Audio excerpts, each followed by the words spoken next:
Yeah, well, Barris took an arrow to the back of the knee. He took a bite from a knoll as well, and ended up dead, well, at least in a dying state, Oh, in front of you because of how invincible he felt. Thanks to the mushroom that Beeko fed him. He felt he was invincible, that he could go in there and hurt it, everything. And in fact, he quickly learned that the effects of the mushroom had somehow either never existed or had run out very, very promptly.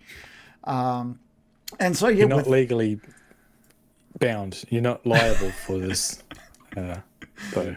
Didn't follow At least, the lack of instructions. That's okay. yeah, yeah. yes. So, I mean, you guys have cleared most of those gnolls out. You've got one gnoll sort of snapping away at you, and the hobgoblins from the other side of the river firing arrows at you. And with the ruins, who knows how close by things tonight could be. Getting dicey.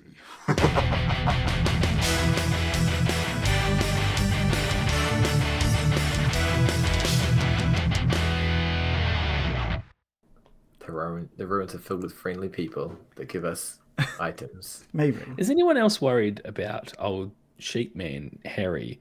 Like, just his kind of getting hung up on the whole fireworks thing. It made me think, is this cunt gonna fucking snap?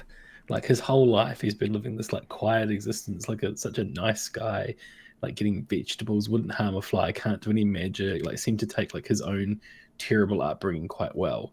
And suddenly he's all like, wish there were fireworks, man. Why can't there be fireworks for me too? I worry we're gonna come back and he's gonna like have murdered everyone. Just the whole town's burnt down. Like he's a murderer from way back. I just want to thank Natural 20s for rating us with a party of 22. Welcome. Welcome along. We're about to just get into the session. So we kind of don't talk to the chat while we're recording, but I will still type and stuff and see what you write. And there are other chatters there as well. So thanks for coming along. Let's get some sounds going.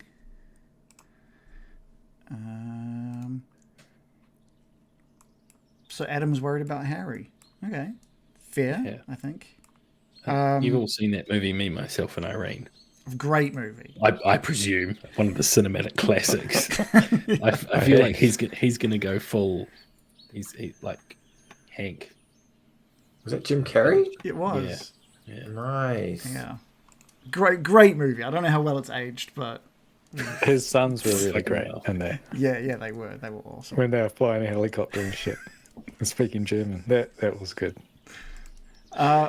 It's Beeko. It's the top of the order. Actually, no, it's not. It's just your turn next. It's Beeko's turn. Top of Beeko's order. Love it. Just to repaint the sort of scene for you at the moment, there's one goblin in the middle of the stream that was basically pushed back into the stream by the hobgoblins on the other side. He is severely damaged and has been pointed back in your guys' direction to fight you. And he looks very uncertain, just wading about, slowly paddling over in the middle of the stream. This gnoll has just taken out, Barris brought him down to his knees and is drooling and salivating and ready and ferociously ready to attack again. On the other side of the river, you've got two hobgoblins, one that is standing currently in within this ball of flame that Gildan had sent his way. So we'll be waiting to see what happens with him.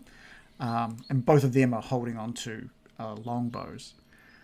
What is Beeko? What's Beeko doing? What's he up to? All right. Beeko's heard the piercing cry, which he recognizes as fatal damage, and he's seen Barris just fall over. So he can't help himself but spring up from his hiding spot, run over to Barris, and be like, Barris! And he's going to pull out his healer's kit, and he's going to try and stabilize this bleeding friend. Yeah. Okay. Give us a roll. Medicine? Yeah, medicine roll to see if we can stabilize Barris. Beeko somehow remembers his training and rolls a total of 21. Great. Do you want to sort of detail what happens with Barris? He doesn't wake up, but he becomes stable. So feel free to sort of paint the picture of what happens there. Yeah, so Beeko flashes back to the Pinston bandagerie, which is where his family has served bandages for quite a while. And he remembers his father yelling at him what he's supposed to be doing, and he's trying to stabilize this rabbit, which he was training on.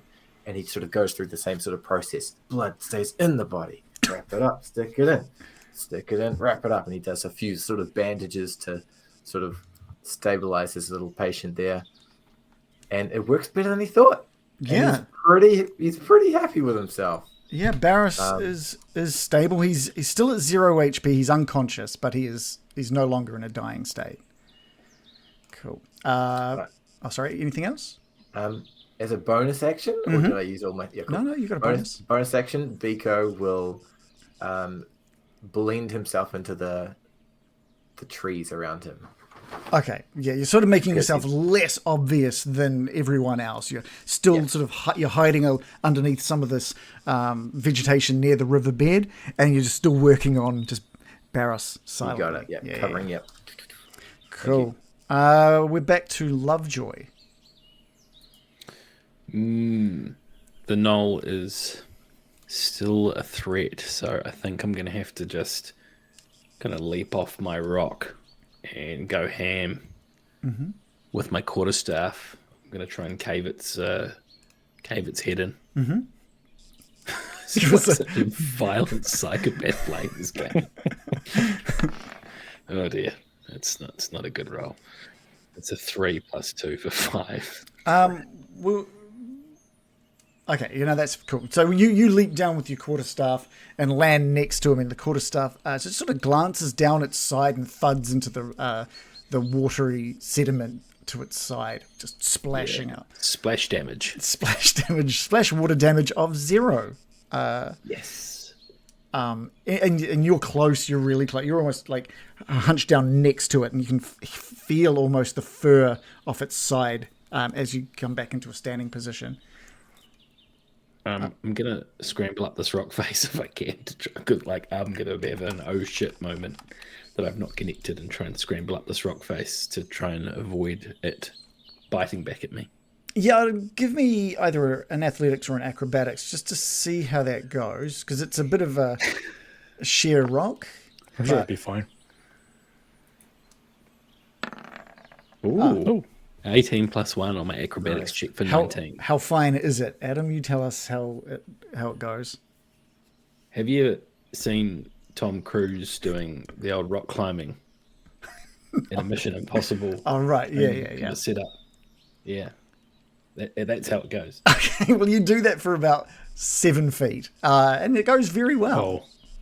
But you're above. You're definitely above the knoll at this point. Yeah. You're Preaching hanging Scientology all the way up. one hand on an down. overhang.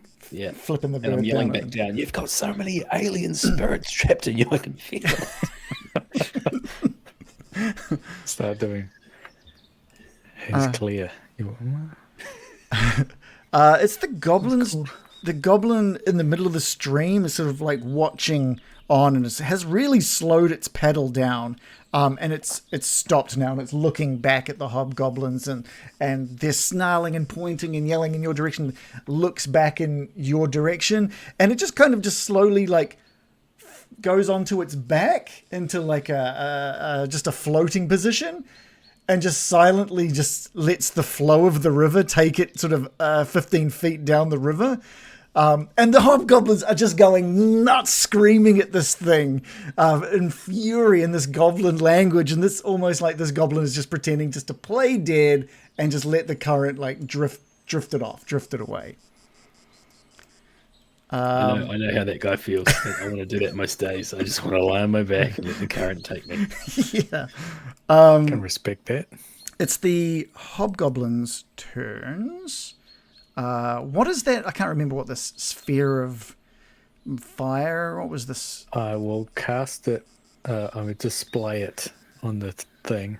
Oh, yeah. It's as if they end their turn in it. Oh, maybe we already think. did that then. Has it already taken some damage? It's taken it has damage, taken some so- damage. So it must have been okay. So it must have taken its damage on the last move. It the one that is within that flaming sphere, is like patting down all the bits that are catching on fire. Actually, we'll say he runs out, scoops up some water from the river, and sort of pushes it over his fur and his face to try and get rid of some of the singed fur, and makes its way over to the other hobgoblin. And you can hear them talking at this point. It's almost like they're a little distracted by whatever it is that they're now planning. Gildan. Oh, okay. They're planning. Well, they're just not acting. They're not doing anything other than sort of getting close and conversing in some way. Well, I'm going to push the flaming sphere back at the guy. Okay. With my bonus action, I move that to smack him in the face. Cool. He has to do a dexterity saving throw. Yeah, of dex saving throw of 13. Take. Oh, I rolled it twice by accident. They both dodge out of the way. They see it coming and sort of jump out of the way. It only happens to one. It's just... Well, I thought it was the same as with the... If they end their turn and they're 5 feet next to it. Well, okay. Well, they both take a reaction of just dodging out of the way. They just see it coming, and their reaction is to jump 5 feet back. Rude. Yeah. What about your action, Gildan? I think they still take half as much damage. Oh, they didn't. They weren't. It wasn't a dex throw. They literally saw it coming, and their reaction was to move. It wasn't their. They had the dodge. They can just react and move out. It's an attack. They had a dodge reaction lined up. Bastards. Yeah. All right. Well, I'm going to jump down and hit this gnoll on the head. Okay. With a mace. Cool. Roll to hit. So, here it is. Oh, critical hit. That is a hit. Is he going to take a reaction and move out of the way? No. There was nothing there for him. All right. I don't know. What's this say? 2 plus crit 1. 1d6 plus 1. You rolled 2 1s as your dice rolls for damage. Oh, did I? So you Beautiful. 3 damage total. No, not the padded mace. Yeah. This thing is just sort of like snapping out in all directions as it's got so many of you near it now. And it's like just as you went to swipe at it, it started snapping up towards Lovejoy, and it just glanced off it, doing just a little bit of damage. So 3 points of damage. Get in the back of the knee. We're back. That's all. We're back with the gnoll. And I think he's going to attack you, Gildan, with Lovejoy sort of up out of the way, and with the threat of Barris non-existent. And he doesn't really see Beeko. He's only got you to go for, and he's going to snap out with his teeth. Is Barris awake? He's unconscious. Unconscious. He's stabilized, is he? Yeah, that's right. Oh, great. That's right. Roll of a 14. That's a miss. He just snaps out and catches some of your armor in its teeth and does no damage. Beeko, back with you. All right, Beeko's going to look up from his patient, which is still alive, which he's just rapped about. But then his memory flashes back a few moments to realize what put his mate in this dying state, and he's going to grab the dagger he got from Barris and leap up into the gnoll's face and shove it up his nostril, like, how could you do it? Nice. And attack with his sweet dagger for a total of 9. That is a miss, unfortunately. The nostrils are just too small. You glance, and you were trying to be too precise, and it just glances over its snout. But it is now very aware of your location as you splashed across the shallow part of the river to get to it. As a bonus action, Beeko's going to be like, you piece of shit! Okay. Are these like freakishly small nostrils? Like when we're looking at it, you're like, damn, that's like, some small nostrils. Can't get much, wouldn't get much oxygen each breath, that's for sure. Yeah. Oh, he dies. He cannot survive. Lovejoy. Oh, you're on mute. So I said Barris is unconscious, isn't he? Yes, yeah.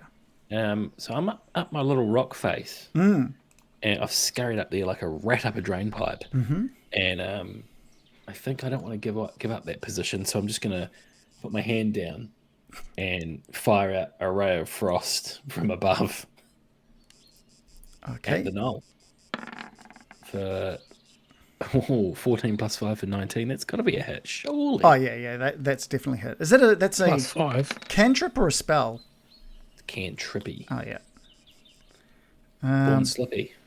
That is enough damage. 7 damage is more than enough. Do you want to detail what happens to this knoll? Yeah, the white ray of frost shoots out into its skull, and for a fraction of a second you see nothing, but then its head just explodes like a snow cone. Okay. Do snow cones explode? Yeah. Okay. If you put your hand on one like this. Oh, gotcha. I gotcha. Yeah. Okay. You just kind of see this thing's head kind of explode. Okay. Very much like snow cone. I don't know why I just repeated it, but The rest of that's the point. the rest of its body just drops down into the water, and it's too shallow there to drift the body anywhere. So you've just got this body now lying, mostly covered in the water in front of you. Are we splattered in chunks of Snow frozen cone. blood? Yeah. Frozen moth. Yeah, but Yeah. it's a Frozen fur. brains and milk. Oh, Beeko's got one little nostril on his armor that he has to flick Yes. off. barely visible. Barely visible. Tiny. Anything else from Lovejoy? No, I'm on the rock, so I'm in a weird. I'm quite literally between a rock and a hard place. Okay, the goblin continues its strange, just acting dead as it floats down. And Beeko, you looked at it, you can still see it sort of just looking around to see if anyone's really noticing what it's doing. And it starts rolling over a bit, and it'll paddle just to get it back onto its back before continue just floating away. The hobgoblins turn to see that the knoll is now no longer, and that the goblin is almost completely out of their sight now. And they start panicking now. They're a bit more feverish. One of them takes just a pot shot over in the direction. They can see sort of Lovejoy is the highest, most obvious target. And Like takes Spider-Man. Not what I was going for. takes a shot. It's a 14.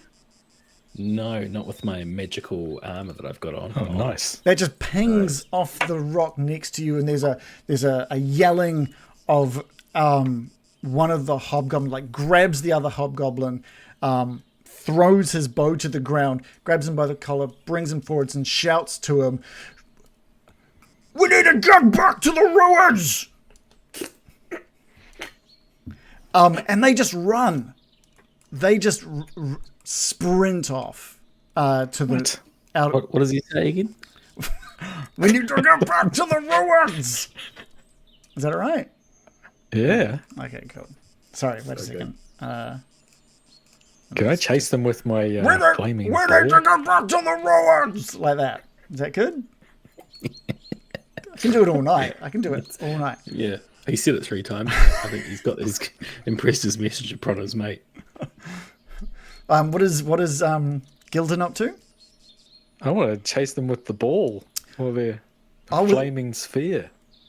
I They're thought running. you had me excited for a minute. I thought you were going to say, let's chase them. But if you just want to first give a go, if you want to give a go with the flaming sphere, we can totally give that a go. Well, yeah, it's like a bonus action. Yeah, Sure, let's just as do my it. bonus action.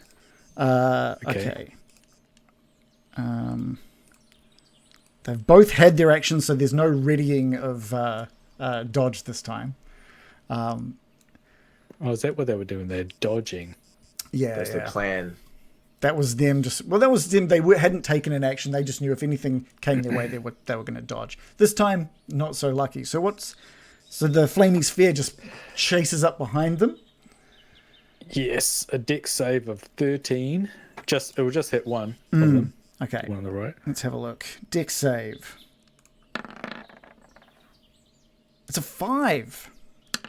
Okay, so that one is hit with 7 damage. 7 of flame. 7 damage. They takes 7 damage. He's like on fire. He's not dead, but it is like head to toe, just whoosh, in flames, and he's just screaming as he's trying to outpace this flaming sphere. But he is still alive, and they are. I'm going to wade after them. Are you saying you'd like to take chase? Yes. Okay. I will take chase. No, we should avoid the chase at all costs, guys. Well, the book was open to that page, I think. It's weird, isn't it? It was one of those things where I was like, there's a chance there's a chase, and I need to make sure I at least have the rules ready to go. But not only that, but also a chase map. Whoa. Oh, this is way better than the Bradley Walsh chase. Who's that? Is it the chase. trivia game? You know the chase on TV1. No, I know every it day. very well, actually. I thought it was a sports reference. I wasn't sure what it was. No. No, Bradley Walsh is on every TV show currently. Oh, okay. Yeah. So we're going to keep the same order. The distance that you had already, that I'd measured it out from the distance you were to where the hobgoblins were, was about a 60-foot difference, which is what we have here. We're going to keep the same order. So we're going to go back to the top of the order here, which is Lovejoy, I think. Mr. Lover. Yeah, that's me. Or are you guys happy just to continue from where we are? I'm happy for either, to be honest. Does it make more sense just to go from, because you've taken your bonus action, but you haven't taken your, I guess your. Yeah, may as well just keep it the way we were going. Okay. At the moment, then, they've added 30 feet onto their movement, so you're really 90 feet away by the time it is your turn to make your movement. So your options, chase, I suppose, if I catch them straight away. Well, they did add their movement on top, so that's just where they Good. Yeah. We can go back to that other map and we can measure that out if you like. Anyway, so there's you got options. You can either dash to try and make up as much distance as possible, but then you don't get an action, or you can move and act like you might normally do, but then you risk them not getting. I will getting dash. Closer. You're going to dash. Okay, so let's make sure. So that will leave you 30 feet from them.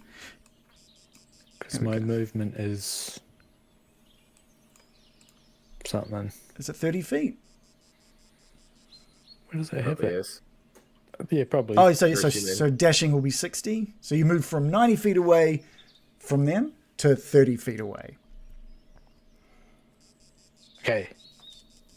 I don't even know where it has movement, but yeah, it's probably 30. Yeah, I think most humans are 30.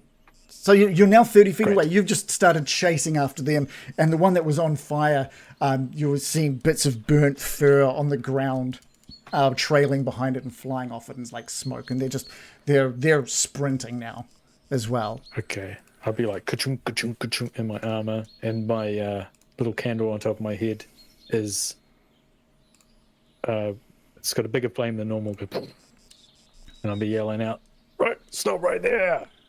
No. Nice. No. Can I get a D20 from you, please? At the end of everybody's turn, you roll a D20, and what your result is determines whether or not there's a complication for the next person in the turn order. Oh, I got a 10. Complication. Cool. 10. Like chafing. Sore nipples. How long are we running for? Low potassium. Well, the chase happens until someone gives up. Whether it's you guys deciding you're just not able to catch up, or them deciding that they want to stop and fight, and it's until something happens. Have you got the saw that Scooby Doo woman. music on the Thronescape? I should have. The woman did 15 marathons in 15 days recently, South Island. So we can do this. Okay. So with a roll of a 10, let's see if I can actually bring something out here. Can we add that in? How do I add that in? What's a 10? A 10 is that a creature indigenous to the area starts chasing after you. So we're gonna have like this is we're gonna have a boar. Centipede. I wish there was a maybe we should have like a possum. I think maybe a possum would be the best thing. Oh, that would make more sense. Yeah. We'll have a possum. I don't have a little token for it, so I'll have to put something. And because it's daytime, it's come out. It's probably got rabies or something, right? that's how it goes.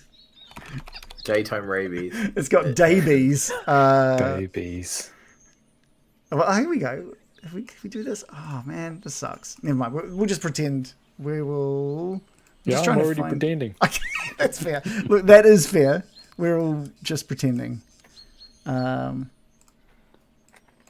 Okay, so basically behind you, Beeko, this possum like darts out from the tree line and starts chasing up behind you.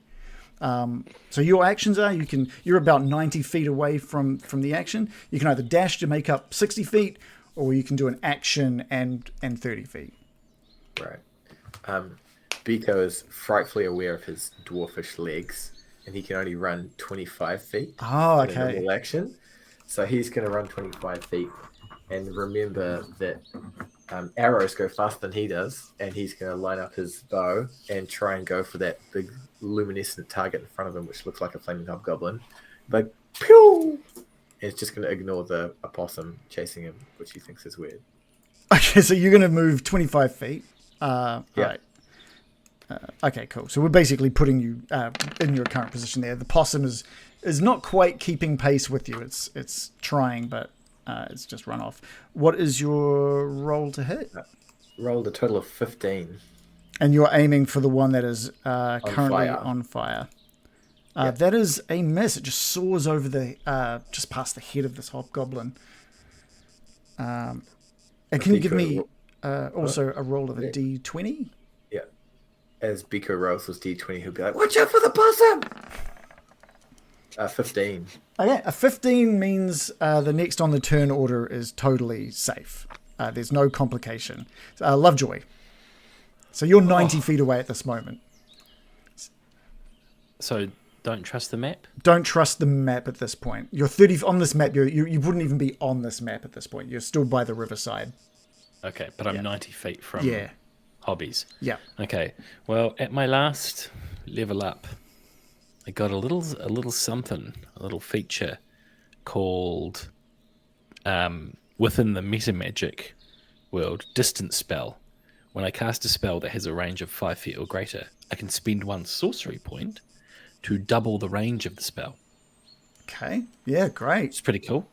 Nice. So I'm gonna use a sorcery point. Nice. And the other thing I'm gonna do is, for the first time ever in my career playing D&D, which has been 3 years on the one campaign, I'm gonna cast a spell at a different level. Okay. Whoa. Oh. A second level ray of sickness on the hobgoblin that's not on fire. Okay. Get ready. Gonna get a cold. Like the flu. Oh, fuck me days. That is awful. That is so shit. I can't believe I played this Do you fucking game. have inspiration or anything? No, I don't. I've cast a spell using a 4 + 5, 9. That was a spell.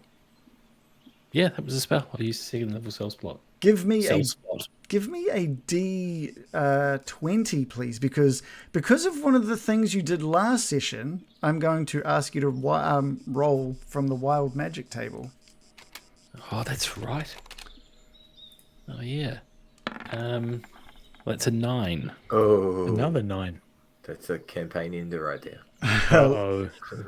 Any possums in the area grow 200 times their normal size. I need to find the... Oh, that's right. I've got the table actually set up in here. Let's bring that up. Can I just... Here we go. What's this, like wild magic or something? Sorcery thing. Yeah. Damn, this is pretty good. And you know, we can make this work quite nicely with this failed ray of sickness. You go to shoot the ray of sickness, and there's like something else building up behind it that kind of knocks this ray of sickness off kilter, and it sort of fires off up into the tree line. And the wild magic within you stirs, and you shoot out a level 5 magic missile towards towards the other hobgoblins. Wow. Which is okay. That's insane. So Unexpected. Yeah. it's very. I need to see exactly. Magic missile. This is going to be huge. But they all go towards the possum. Okay, you create 3 glowing darts of magic. This was if it was a level 1. You would cast 3 glowing darts of magical force. Each dart hits a creature of your choice that you can see within range, which is 120 feet. When you cast it at 2 or higher, you create 1 more dart for each slot above. So you get 4, 5, you get 6 bolts of this magic missile just like firing up out of you.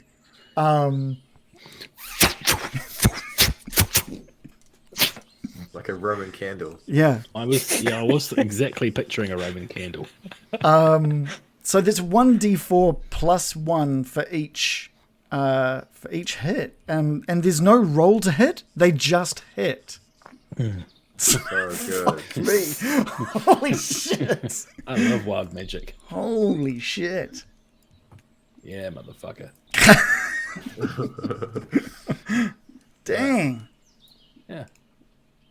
So what is it? 1d4. 1d4 plus one. 1. Times Should we do? six. Just give me one? 6 roll. I want 6 rolls. I want to see each of these like fire and slam into. All right. Wait, no, not 60. Oh, right. I see. No, I wanted 1d4 plus 1 6 times, not just. I suppose we could just add 1 to each of those, right? 3. Yeah, 3 plus 1. So 4 and a 5 and a. First of all, what are the first 3 being aimed at? Let's go through them. I'll say my original target. The one that was not on fire. Yeah. Okay, so that's 4 plus 5, 9. Okay, the first 3 bolts just like slam into the back of this hobgoblin as it's running away, and that last one just like hits it square in its back and bursts through it, and it lands dead on the ground like 10 feet ahead of where it was, leaving the last 3 bolts to be aimed at the one that was absolutely scorched, almost dead, panting and screaming in agony. As the first one hits, knocks him down to the ground dead, and the other 2 just into its dead corpse. Ooh. Wow. Wait. Lovejoy's kind of standing there, kind of shocked, with kind of smoke just rising off his hand. What's that? What is that noise? Masturbatory noise going on in the background of Shannon's Dog? It was the possum. Yes, it's possum. That was the possum. All right. So Lovejoy's kind of standing there with this shocked look on his face. Even he's not sure what happened. This certainly wasn't deliberate, you can tell. And everything's just silent. And Lovejoy just says, "Well, I didn't quite mean to do that." Incredible, Lovejoy. Whew. I'm just That gonna. happens sometimes, but I can't sort of make it happen. I just rolled a d20 as the possum catches up to Beeko and just launches at the back of Beeko's head. But it misses, just sort of like, it's like, as it flies through the air to try and attack Beeko, and it just lands on the ground in the middle of the track in front of you before just like darting off into the woods. It's no longer there. Did you do that as well, Lovejoy? Like, what the hell was that? No, that one was not me. Yeah, this is a thing. Oh God, I wish Harry had been here to see this. But I've got this thing that sometimes happens, and I get my magic going, and sometimes it gets a bit out of control, and I don't really know what's going to happen. It's just something like a side effect of like my old sorcery sort of training, and it just sort of spurts out sometimes. But I tell you what, it's not always a good thing. But that time, very fucking good. That was Nice work. amazing and absolutely cut short what I thought would, take up, 15, at least 15 minutes. But no, that's all right. Good chase. Honestly, that was a good chase. At least it wasn't one of the ones that just like drags on until you're unsure how to go. And Gildan would have been running towards these guys, and just like these things firing past, boom, boom, boom, boom, boom, boom. And my running would have just slowed to a jog, and then just stood still, just like dumbfounded. Look around, smoke in hand. I've got to walk back to the other guys. Well, what do we do now? Whoa. Well, Can you do that again, Lovejoy? That was so good.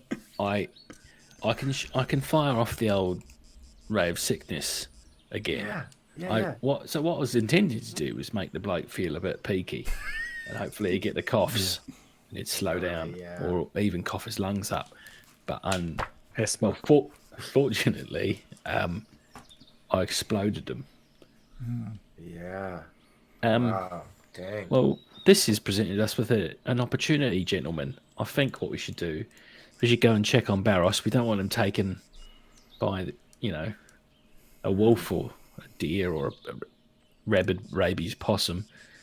And then we should maybe see if we can either send him back home by himself. He can limp back home with an arrow through his knee. Or we can somehow get him well enough to make his way to the ruins with us. Or we could do what Marty McFly does in Back to the Future 2 and hide him behind a billboard and cover him in ferns.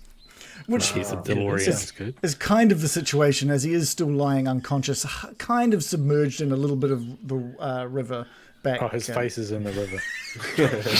in the recovery position, face down in the river. He's choked on his own vomit. With a fern plant growing out of his mouth. Oh, Scott. Oh, well, let's put you back. Oh, yeah. Barris, let's go, quick. Let's put you back. He's been stolen by a deer, as you say. Fuck. A deer's just like nibbling at his ear.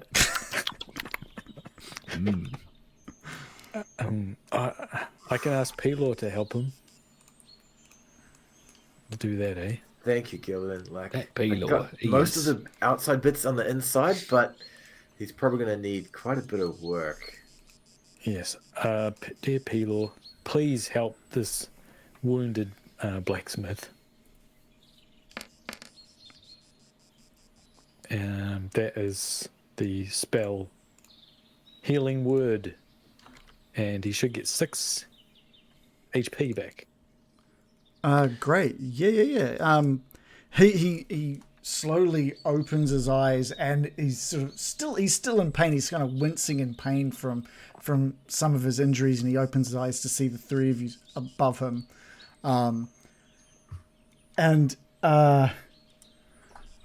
Beeko, what the hell was up with that mushroom? First thing out of his mouth. Barris, Grateful. I understand if, things are just way out there. Some of your memories might not be great. You cut it pretty fine to, death there. So great to see you alive, mate. And he, with a bit of pain, sort of pulls himself away from the water and leans up against one of the rocks. He's like, I'm not sure how long it'll take for me to get through this. Do you still... And he looks around, surveying. He goes, did you get them all? Where are the hobgoblins? Go.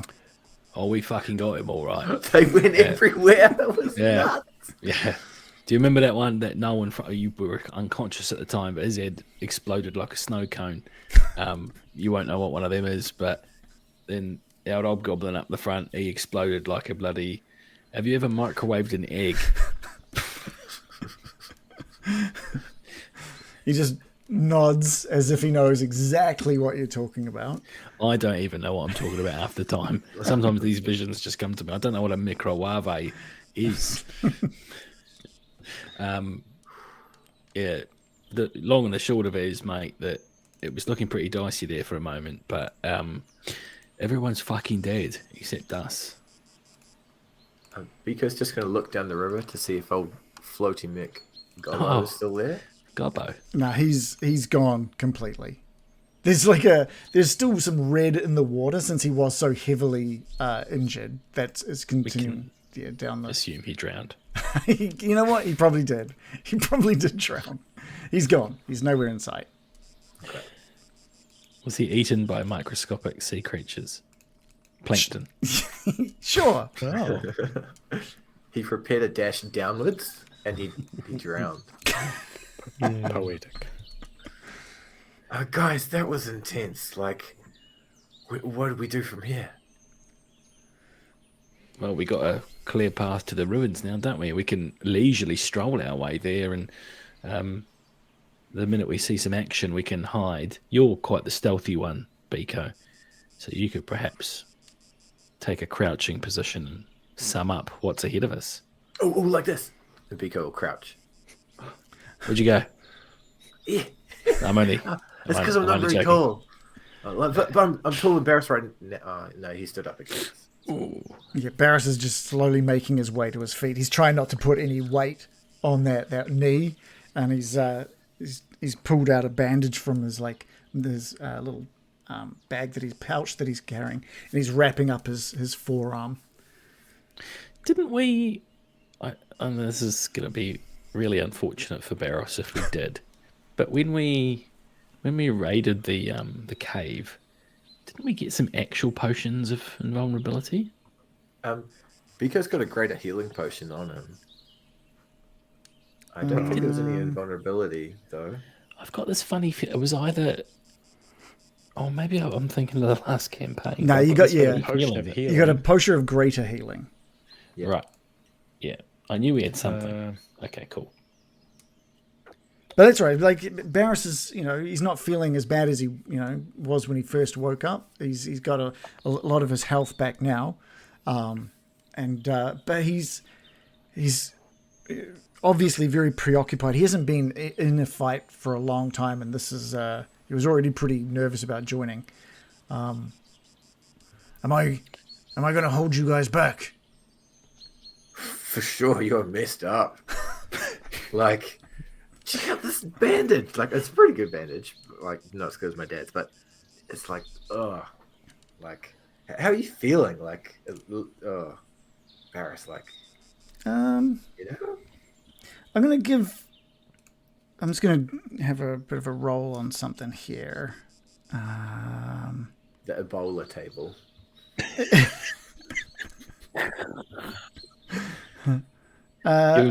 Serum. Did you guys see that roll? I think you did. Yes. I think it was meant to be a secret one. Deception. It says. Secret deception. With a- I think he Damn it. failed on his deception. Damn it. Okay, well, he gives you the thumbs up and he says he's okay. He thinks he can push along. You have to not not meta at all that you saw that was a deception roll. Okay. Well, Beeko, I'm gonna. Oh, sorry. Go. Beeko was going to pull out his potion of healing, but he's like, this guy's the man. Like, he's the blacksmith, and he just leaves it in his pocket. What do you think, Gildan? Yeah, I'm gonna pat Barros on his shoulder and say, "Oh, you did so well," and you're not even fazed by it. I'm proud of you, and Pelor shined his light on you.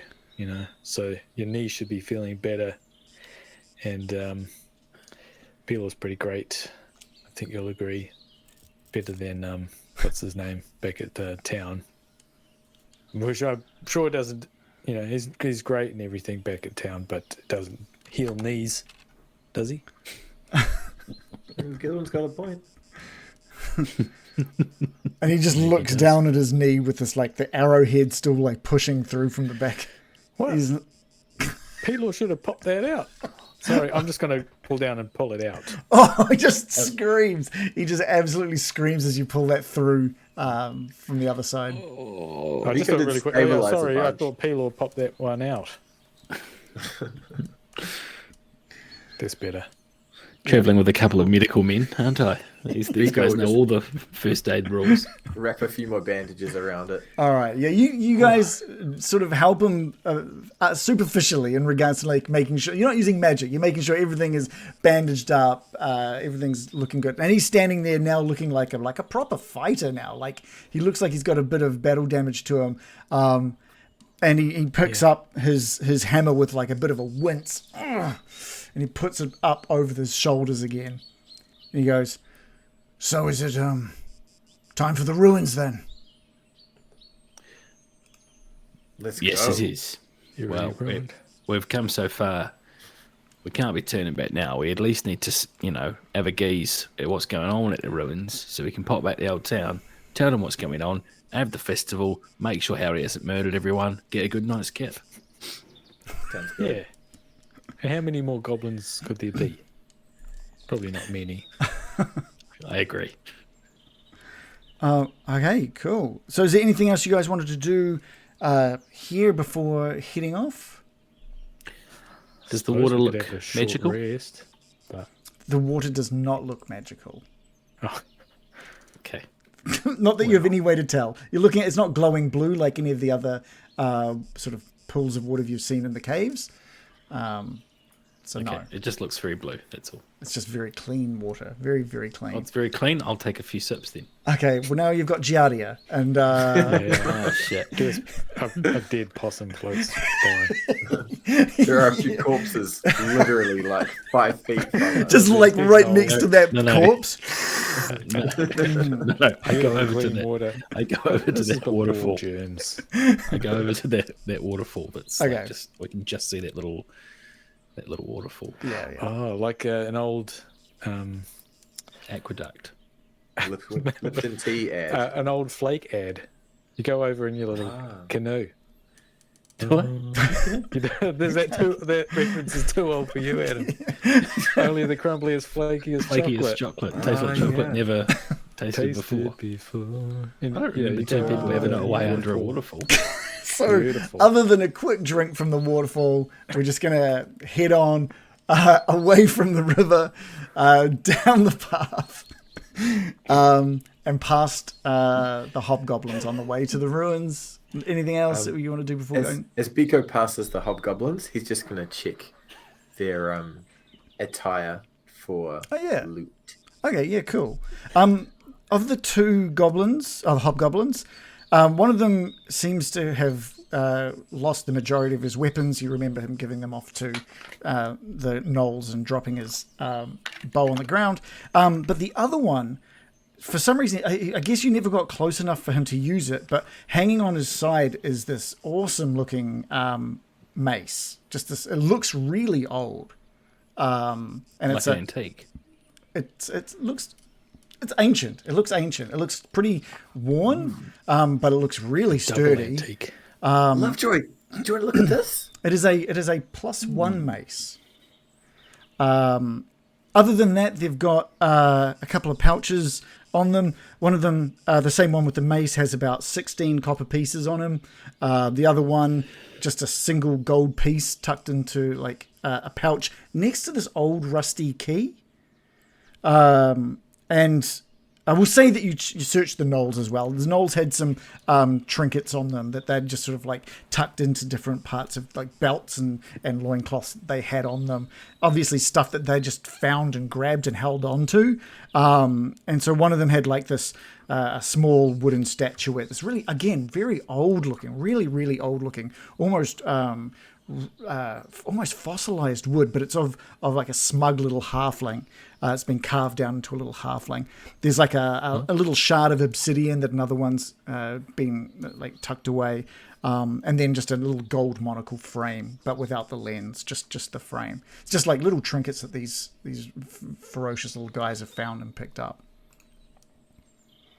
And that key, again, it looks ancient, it looks so old, and it's quite rusty as well. I wouldn't mind seeing if I can talk Beeko into handing over the key to me. Hey man, have the key. Oh, your Done. tithe box, Gildan. Here, have some little copper guys for them. Oh, thank you. Pelor thanks you. There's a cool little like shard of like dark glass. Like, can I have that, guys? Like, you guys don't need that for your thing.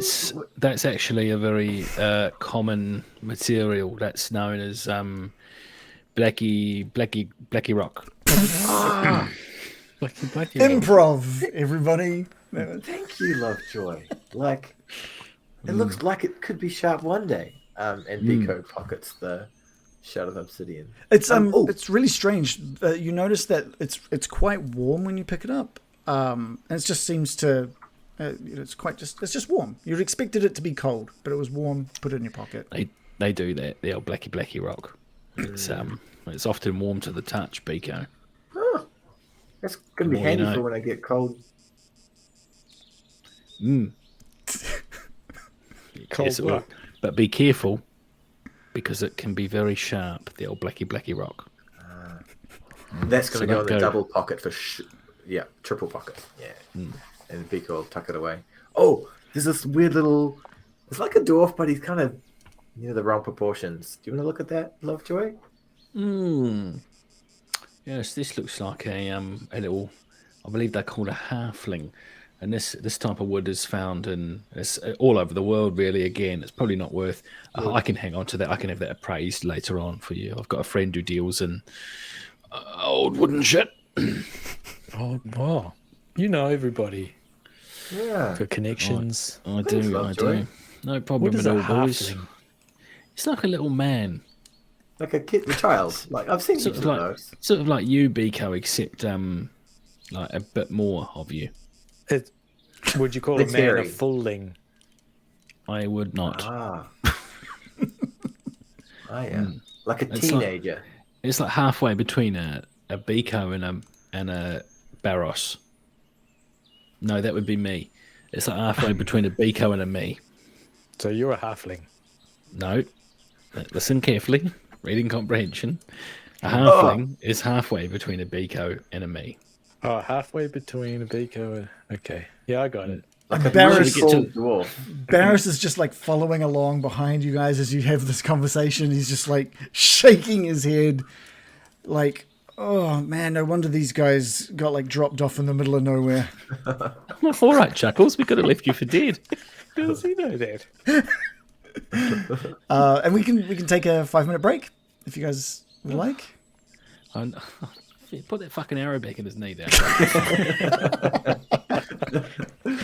He's just uneducated. He can't understand our It's a high intellect. yeah. interacty. Yeah, I do love those conversations. So anyway, we had Control F Greenie gave us a raid with 4 people, so thank you so much for coming in. Sorry for not saying hi at the time, but we do appreciate people stopping by. We're just having a quick Did you just break. pee a little bit? A lot. Not just a little bit.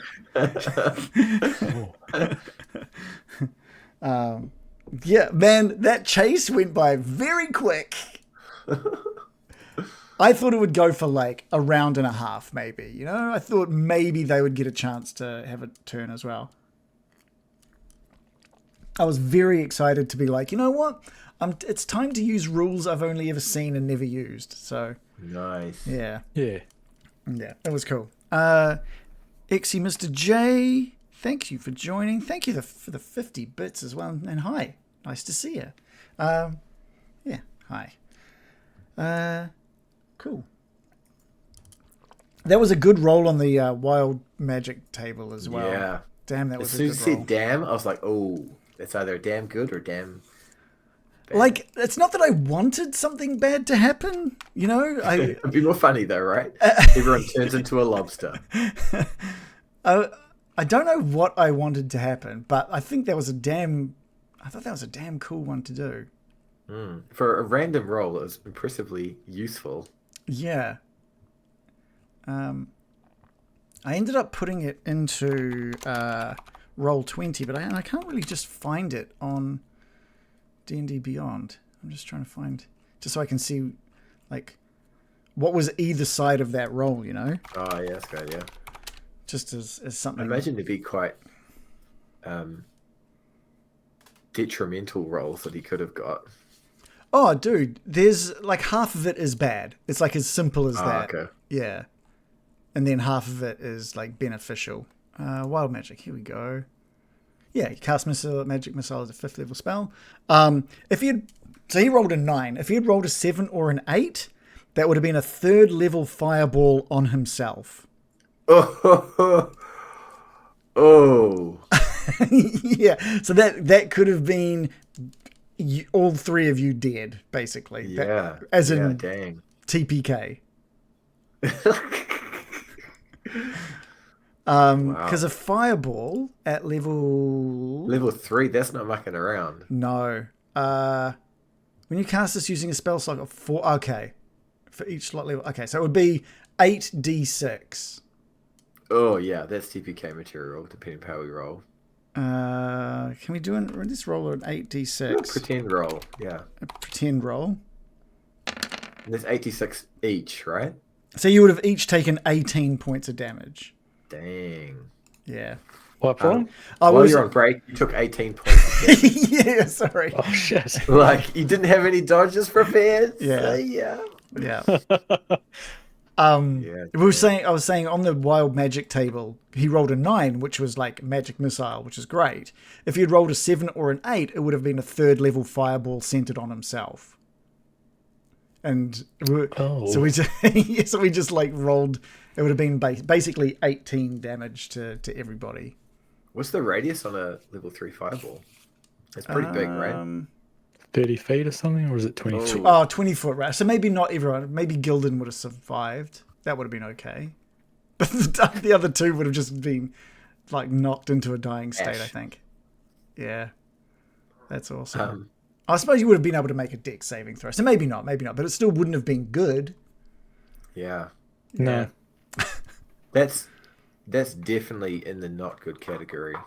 Right. And if he had rolled an 11 or a 12, his height changes by d10 inches. which also would have been great. Then he would have been a halfling. That would have made the next conversation really confusing. Like height halfway between my old height or my new height? Yeah. Wow.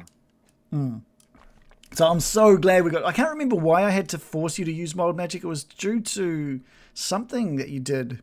Tides of Chaos. Tides of Chaos. Yep. It's every time that's right. Whenever you take an action. For anyone else, I can hear myself echoing. No. It's horrible. It's so weird and gross. It's not doing it for us. Yeah, not at all. It is weird whenever it happens to me. It makes it so hard to talk, I find. Yeah. Unless you're in like a big car park building, and then it's pretty fun. Okay. And then just keeps echoing? That's true. Yeah. Fuck, you're yodeling on top of a mountain. I can't bloody... I'm going to have to quit and rejoin, sorry guys. Okay, no, that's right. The Sound of Music segue for echoing in the hills. Could do that. Yeah. There might be hills and echoes on the way to the ruins. There might be. Lonely goat herd. I love how quickly you guys got through that chase. That just cracks me up so much. Test. Is that better? You're back. Yeah, baby. I was just saying, Nice. Adam, Right. for some reason I was really excited about having like a round, maybe 2 rounds of that chase.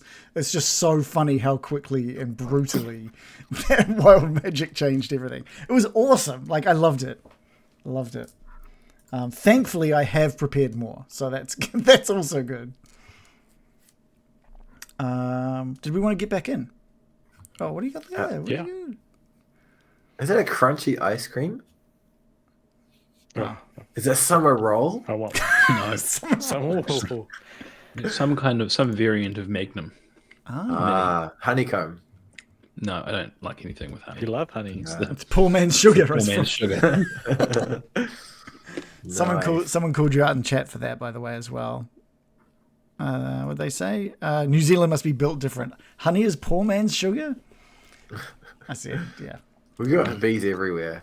They Yeah. follow the sheep, right? It's not New Zealand that's different. It's me. I did follow up with Adam is built different, not New Zealand. So yeah, I agree. All right, let's get back into it. Beeko's going to say, guys, who wants this sweet mace? Wait a second, say that very soon once we get the sounds back. I'm looking at fucking summer rolls now. Those are good. Say And it I also now. got mixed up with a nougat honey log. I don't know what that is, but who wants this cool mace? Like, this mace looks pretty good. That I'm not does much look of a good. big biff guy, more of a chop guy. I have a mace.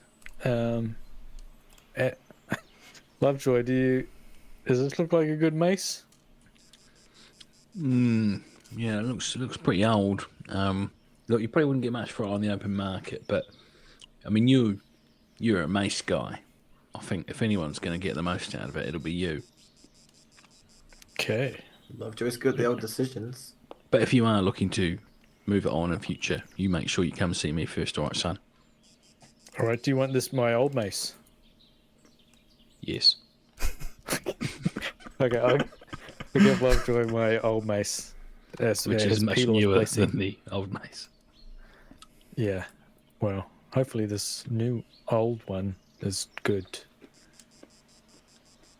+1, is it? Yeah. I'll Yeah, write yeah. it in my thingy. +1 to attack and damage. What? Yeah. Massive damage. All right. Well, I guess you guys continue down this path. The three of you with Barris in tow just walk past the absolutely obliterated corpses of these hobgoblins and continue downhill. It seems to go a little further downhill, and it starts evening out now. You're sort of you're at a point where that feeling, that guidance back to Kalderra is almost completely gone now. It's almost completely vanished. And Barris, while he's sort of nursing his arm and his knees, he's hobbling a little bit. You do spot him every now and then, just putting his hand on his chest, with a bit of a forlorn look on his face as well. He goes, "I'd never get used to being this far out from Kalderra. You guys holding up all right?" Not really. It makes me a bit sad. I feel almost like I missed the place that I barely know. Here I go again, on my own, going down the only path I've ever known. That's beautiful. Ara, you should mention that to Aristal when you get back. He'll appreciate it. And you continue on your way for about another maybe 15 to 20 minutes. What can we say here? Sorry, I just got to bring up all my notes here. Okay, right, yeah. So as you progress, you can hear suddenly the sound of wood creaking and snapping, stones hitting dirt, relatively sort of smallish stones, not like pebbles, but like rocks hitting dirt, and the cries of frustration from goblins off in the distance ahead of you. You can also hear growls and barks from what you can assume are coming from a knoll or two. You recognize those kind of noises, but all of this is happening off in the distance, further around this turn in the path that's heading north now. So it's hard to tell exactly how many creatures are making these noises, but clearly the ruins are ahead, and it sounds busy. Hundreds of feet away. Is it? Yeah, about 100, maybe 200 feet away. And they're loud. But There's not much else happening in the woods other than the noises that you're hearing from there. But it sounds very destructive. Like I said, wood snapping and stones being thrown and dropped. more goblins. Frustrated. Boy, am I sick of seeing goblins around this part of the world. Yeah. We should scope this out before we do anything. Good idea. I can do a sneaky Beeko and come back if you guys want. Like that. Yes. That's pretty good. Yeah. Do a sneaky You're good at Beeko. Okay. Careful with the old Lucky Blackstone. What? Never mind. Ah, yeah. Cut Yeah, a hole okay. in your pocket. Well, then what? I'll just do the sneaky Beeko, and then we'll talk about that confusing stuff. Because Okay. Barris, what do you think of confusing stuff? Like, I don't like it most of the time, but sometimes it's okay. You know? What do I think of confusing stuff? Yeah. Barris kills himself. I don't like it. You don't like it either, Barris. Yeah, we're the same. I should mind. probably. Wow. But Rico's just will walk off at this point. Okay. He finds that confusing and a little bit frustrating. So And Barris is like standing there just confused and, I didn't like that. Okay. I'm not going to bring the map up since it's only Beeko seeing this. So instead, I'm just going to use my words. Do you follow the path? What I'll say is, as you get further ahead, maybe about 150 meters ahead, you can see now through the tree line some broken, dilapidated stone buildings off in the distance now, maybe another 100 feet from where you are. And you can hear more clearer these noises now and the snapping of it just feels like whatever is inside all those ruins up ahead. You can't really gauge exactly how, like what makes up these ruins from this distance. There is a lot of movement, and you see just a goblin make its way across the path in front of you, like 100 meters up. There's something different about the goblin. It looks a little bit smaller, a little bit, and not as ferocious as the ones you've met previously. What I'll give you kind of options here is whether you want to just continue up the path a little more, or if you want to sort of like head off into the trees to get a different angle or something. What would you like to do, or something different? Beeko's done quite a bit of foraging and looking out for mushrooms and so on. So as his ears alert him to quite a number of different creatures ahead of him, he's going to take a sort of few steps off the path into the sort of tree line, just lower himself down a little bit, go a little bit slower, and he's got his bow ready just in case he, gets a little bit too distracted by some sweet fungi near his feet. Mm-hmm. And he's just going to pause for a minute and sort of see what he can see a little bit closer in. How close would you like to get? Beeko wants to get close enough to have some useful information for his colleagues. All right. But he's not going to risk himself or do what he did last time and loose an arrow and kind of messed it up a bit. So he's just going to be a little bit more cautious this time. Okay. Give me a stealth roll.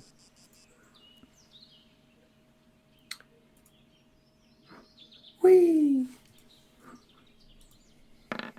He says as he rolls a total of 5 for stealth. Okay, you're a little on edge, having just fought a bunch of goblins. Now you've fought some gnolls and some hobgoblins, and you're trying to be stealthy, but you're on edge with the thought of all this noise out there in front of you. That you're not really paying too much attention to your footwork. You're maybe a little nervous.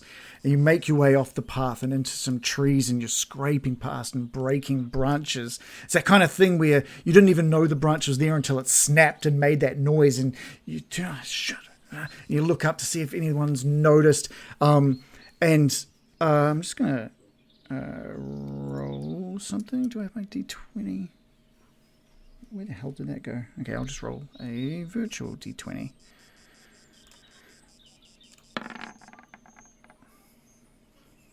Okay, I was just rolling sort of a luck kind of roll.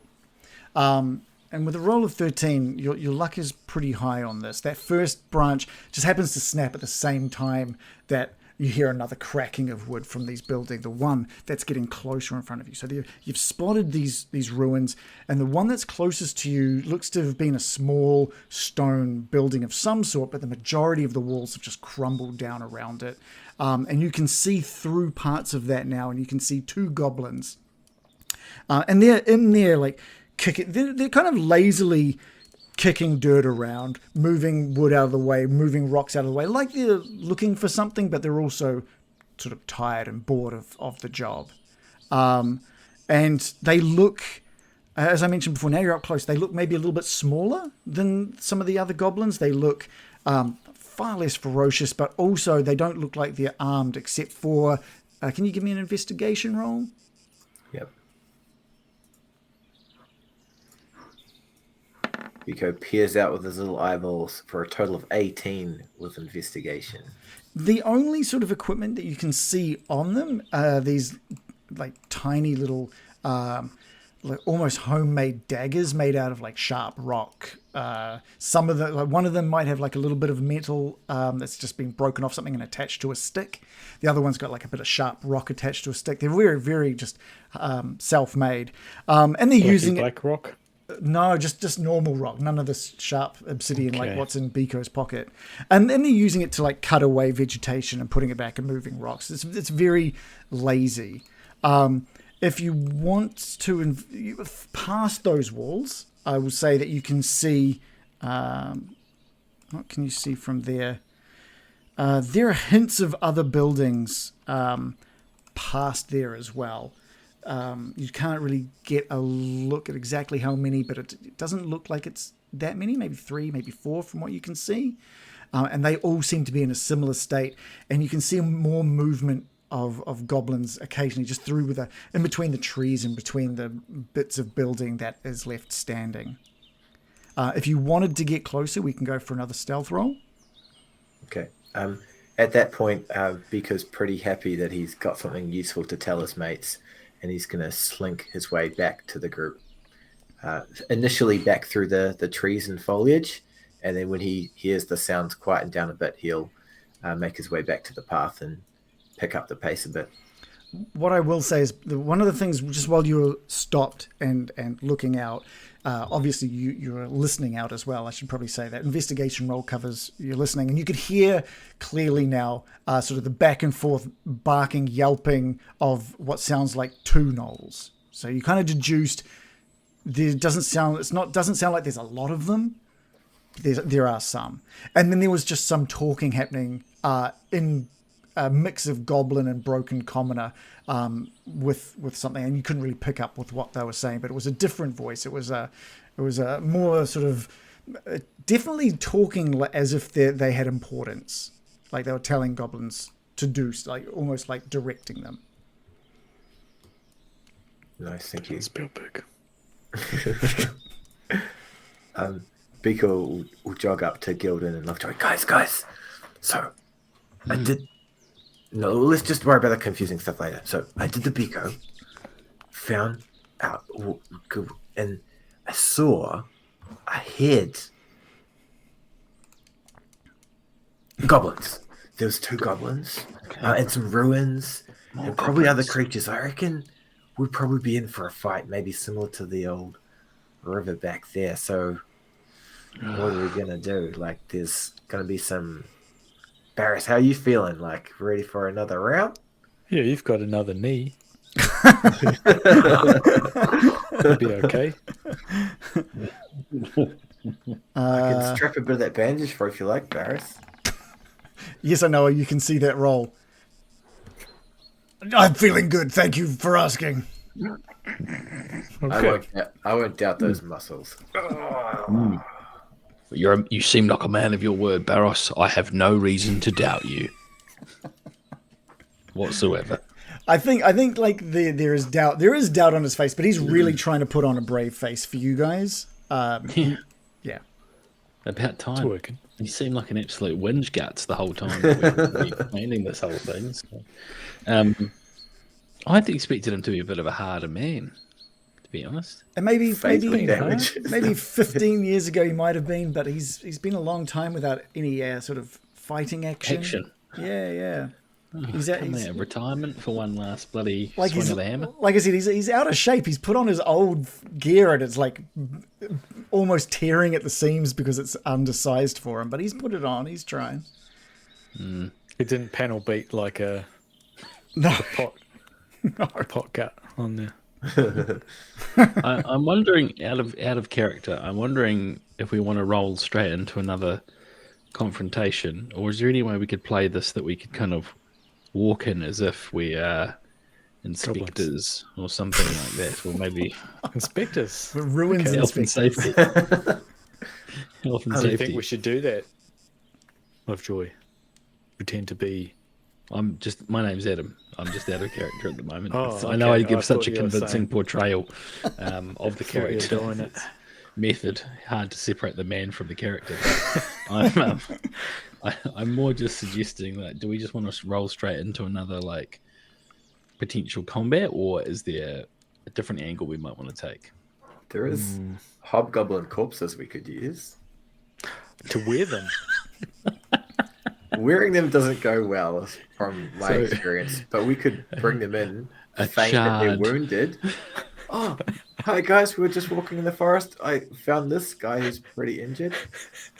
That could get us close. That's fantastic. So we show up with two of their dead friends. Probably one, like that second guy, he's like a liquid he's a paste. He's a paste. The second guy's a paste at the moment. Do we have him like between two of us, like Weekend at Bernie's style? Yeah. And he's like, No, we just strap them to our fronts, like we tie. And so from a distance, it looks like they're walking Yeah. towards them. Or we could show up as an ambulance or something like that. Yeah. Beeko would totally make the siren noises. I don't know if they would know what an ambulance is, but we could give it a go. We well, must have ambulances. Eros has heard of a microwave, so Yeah. Beeko's going to see the flash of light in Lovejoy's eyes. He's like, I had the same idea, Lovejoy. We could grab that old dead hobgoblin, drag him along, pretend like he's just injured, and we just happen to pass by. Is that confusing? we definitely didn't have the same idea. I'll stop you there. Ah. But I am wondering if we are up for another fight. Just that we can't just keep on fighting our way through these things. If there's another 100 of these bastards and we're in bad shape, we might need to think of a different way to approach this one. One other plan, like we could set up a bit of a center. I could run out, shoot an arrow, and run back. And then if they follow me back, we can pounce on them like the old spring in a boot trick. Yeah, spring in a boot. We Yeah, could do that. So when they come through, we pop up. that's from right. below. Just like a boot. Okay. Okay, so you do want to Guys would fight.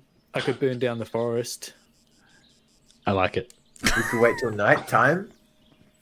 To I'm burn Team it? Forest Fire. By the way, it's about 11 o'clock in the morning at this point. Oh, wait. What? Yeah, I'm plenty trying to of remember. good burn time left. Maybe Yeah, midday. Maybe smouldering. midday. Yeah, tinder dry conditions. This place will go up. The sun is high. Territory. Yeah.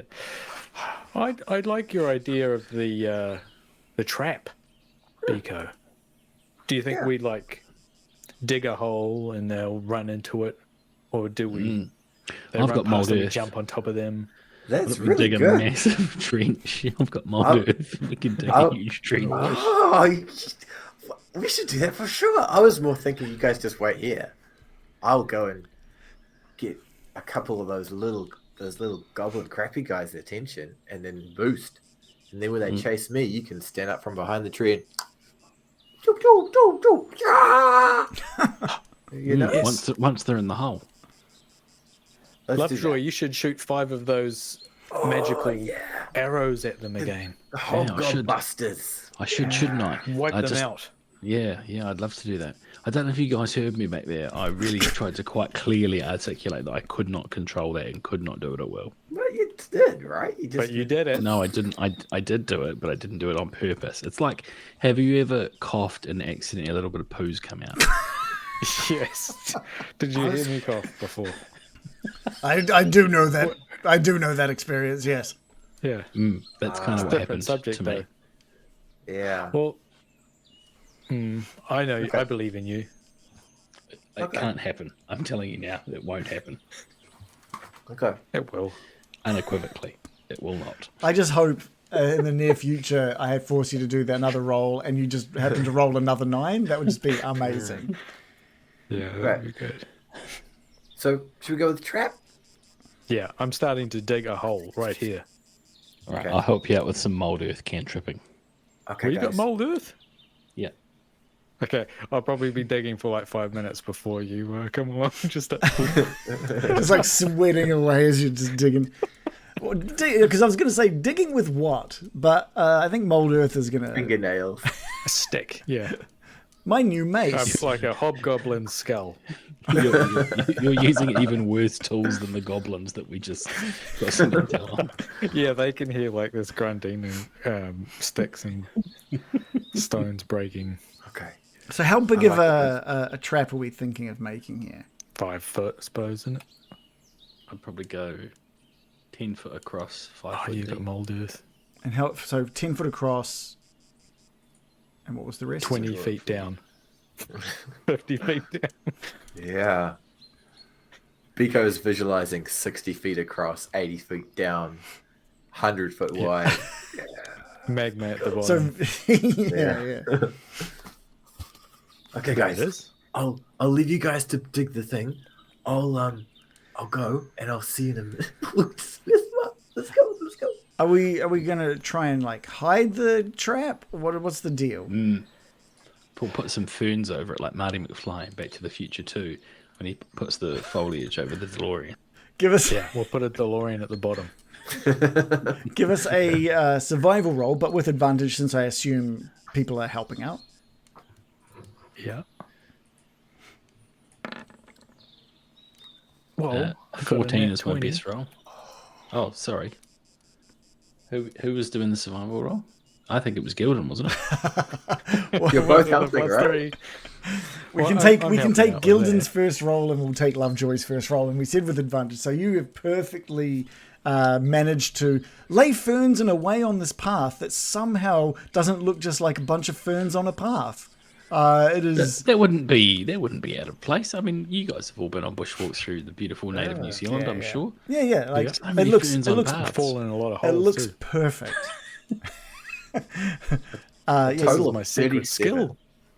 Yeah, that's good. Yeah, with the perfect roll, that is looking fantastic. So just be careful. As long as you guys can remember where it is, Beeko. We'll die. And is it so? There's nothing in it. It's just how big of a drop is it? Do you say 10 feet deep? Is that what you said? No, I think I said 5 foot deep and 10 foot wide. Okay, 5 foot deep. Okay, which is about the height of a goblin. So if anything falls into that, there might be a bit of trouble getting out. That's what I'm going for. A bit of trouble getting out. There That's it. were spikes in the bottom, right? And we put like Chainsaws at the bottom. sticks. Yeah. Is The that fire. is that the idea? Are we looking at placing a bunch of spikes? Yeah, I'll put the knives or what are those hobgoblins had. Because this sticking is up. because this is going to take a while. The digging, obviously, that's a cantrip that you've just cast like 4 times or something. So that's great. That's fine. Yeah. But the fashioning of like obtaining the sticks and obtaining the ferns. And, No, I mean like if they have some knives, the hobgoblins, if they had weapons, what do they just have? If they have arrows or something, I'll just yeah, they'll have some arrows. Yeah, you can chuck those into the bottom of there as well. Okay. Yep. Facing up. Okay. For the avoidance Just of lying, doubt. just lying at the bottom of the. Yeah, horizontal. just to soften their fall. Yeah. Feathers on the back. They're like, Yeah, a couple of pillows down there.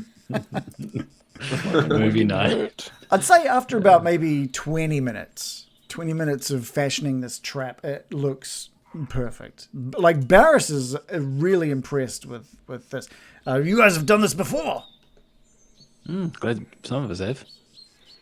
I haven't. Okay. But I might do it again. Now, don't fall in there, Barris. Yeah.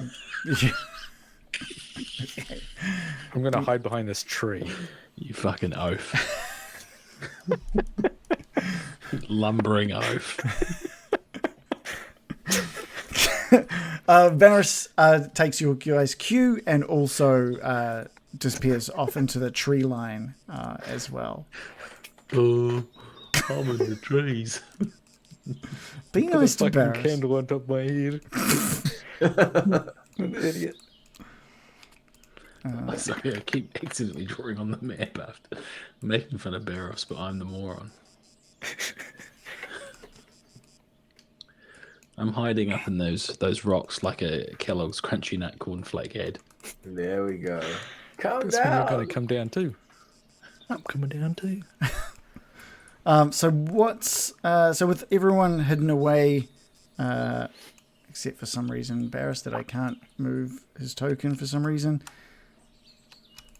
Barris, everything okay, Barris? Let me just. It's faux Barris.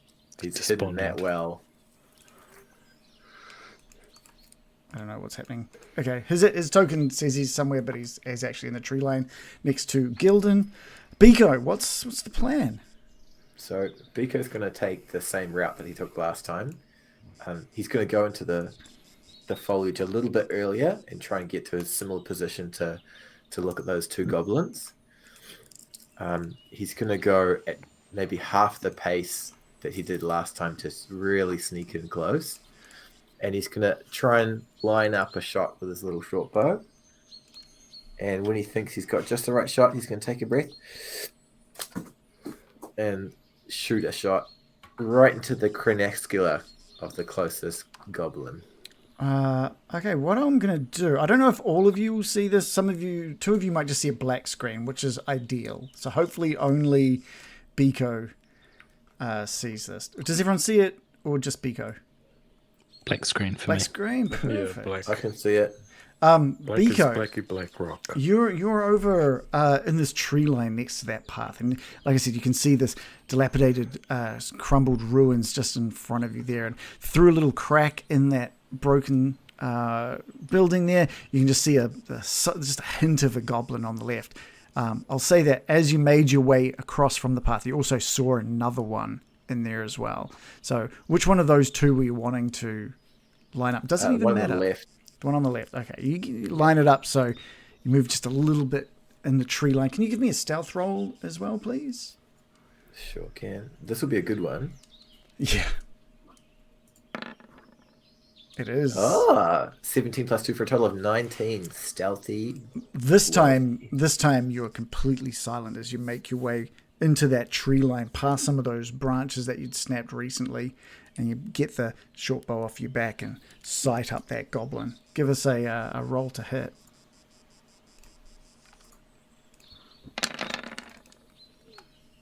Beeko rolls a total of 21 for 4 piecing, and I think I can do the sneak attack since You you're can. surprised. Yeah, absolutely 7 you can. anatomical damage. That Oh, arrow what just... is it?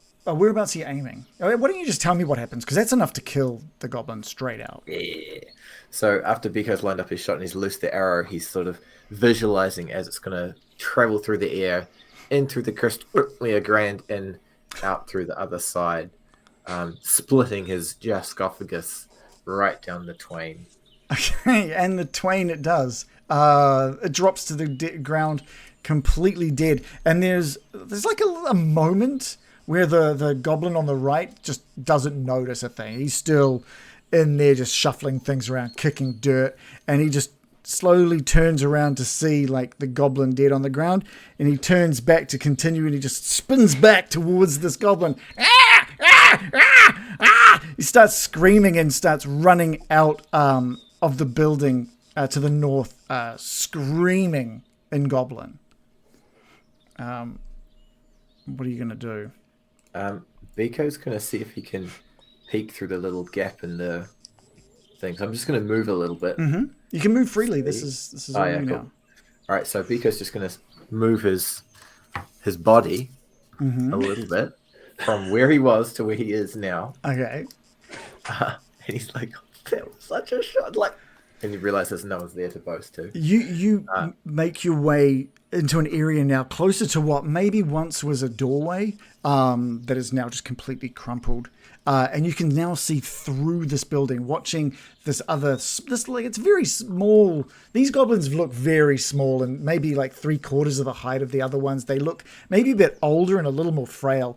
And he's like running towards what you can runs past this cage. And as it runs past this cage, this gnoll just like reaches out for it as if to want to like grab it and eviscerate it, and it quickly dodges and scampers past it, and the gnoll's just barking and yelping in its weird sort of man dog tones, and this goblin is running towards this large makeshift like throne.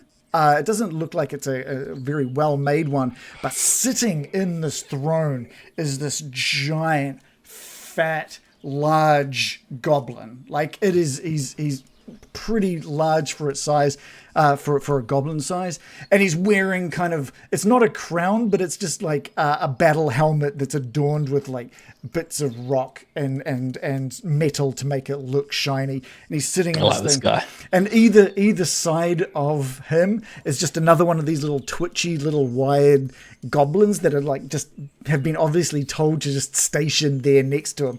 And this goblin, Bargle!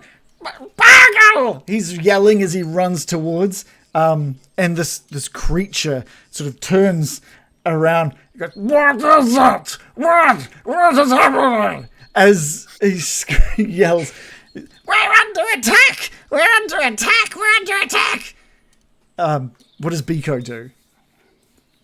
Beeko's just going to pause silent freely for a minute, watching the scene unfold, and trying to soak in and make those weird mind things memories. He's going to try and remember what's happening, and he's just going to observe for a moment. Okay. So he's screaming, "We're under attack! We're under attack!" Bargle, because you've heard that name, you heard that creature call out for Bargle. Bargle like slams his fist down onto like the side of its throne, and it's like rattles, like it's not very well made, and it's like, "They want the magic for themselves. We must find them. We must kill them."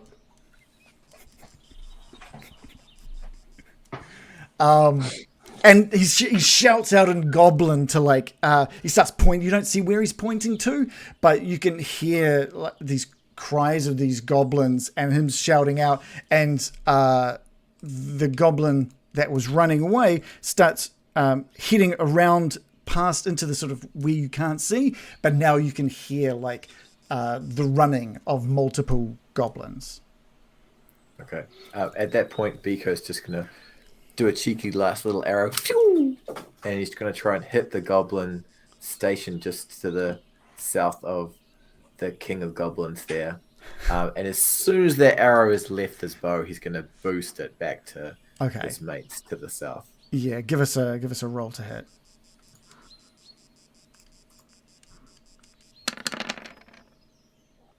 Oh, nat 1 +4 for a total of 5. A nat 1 means you need to roll a D100 so we can see just how bad this roll is. 33 is pretty. 33. That's pretty bad. What do we Could be worse. It could be. Could be 32 worse, I guess. Obviously, you don't hit this goblin that you are aiming at. What am I going to do here? It's a bit of a given, isn't it?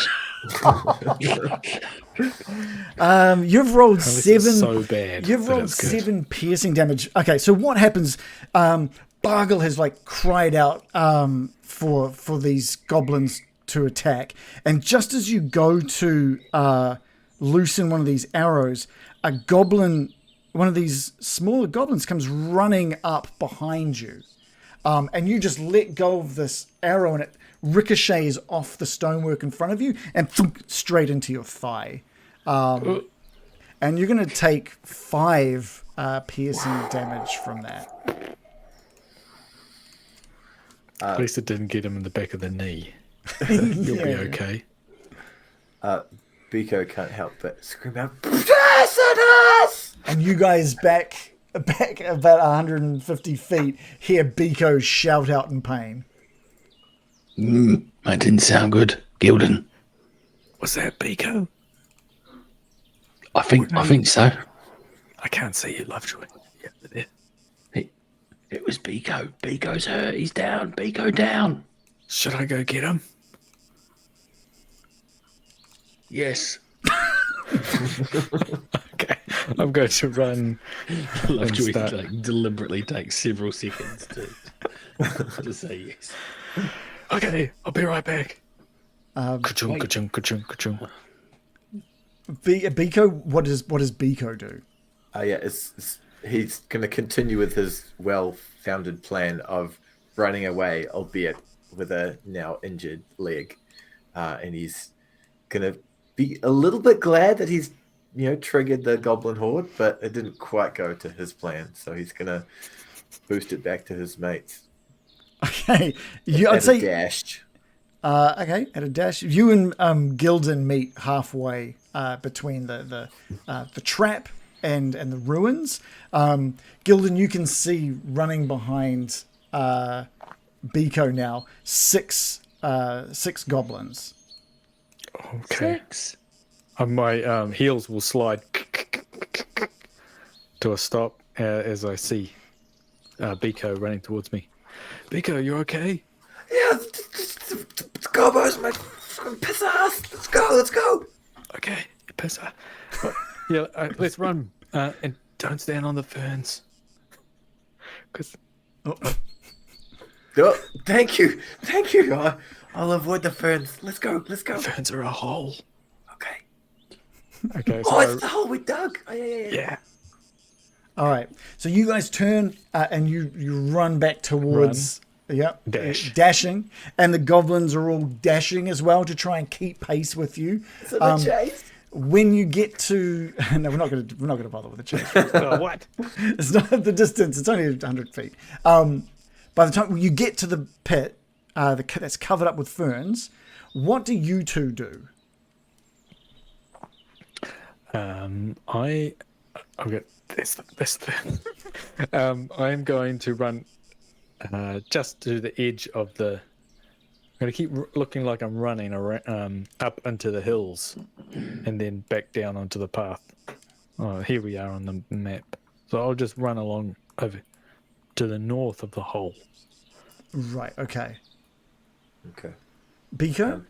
Beeko's going to run sort of just past the ferns and stop sort of behind the hole, and he's going to look like he's attending to his sore leg for a minute.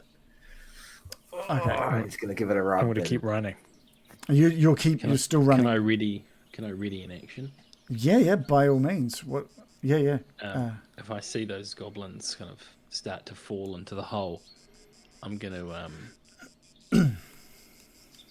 I'm just going to have Ray of Frost ready to go at like the first goblin that kind of starts to hit the A lot of goblins.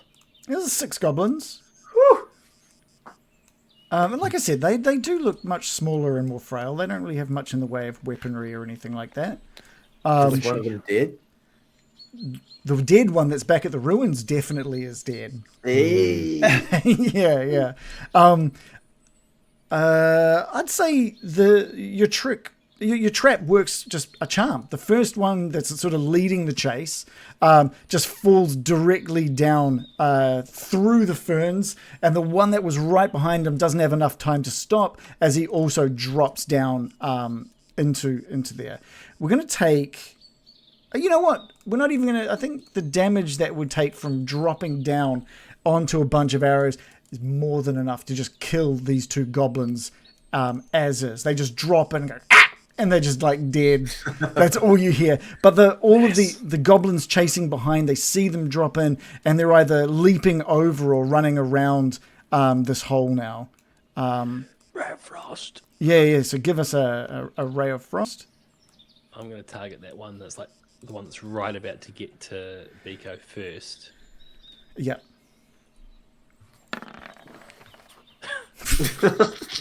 That one. Give us a D100 so we can see how badly this affects poor Beeko.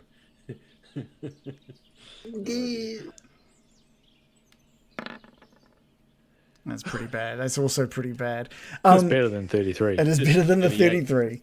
You track. You're sort of leading ahead of the goblin, like you're trying to check like the trajectory of this thing. You want it to be. You want to aim where he's going to be, not where he is. So you're staying ahead of him.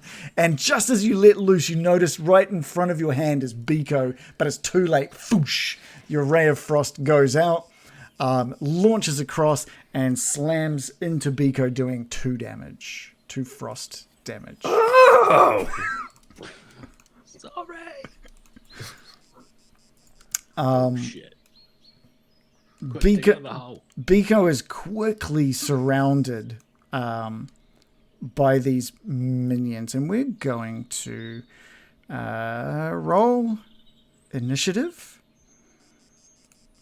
Sounded quizzical, but you are going to roll initiative. Yeah, it did. Initiative? Okay. Click your token. Click my character. Token.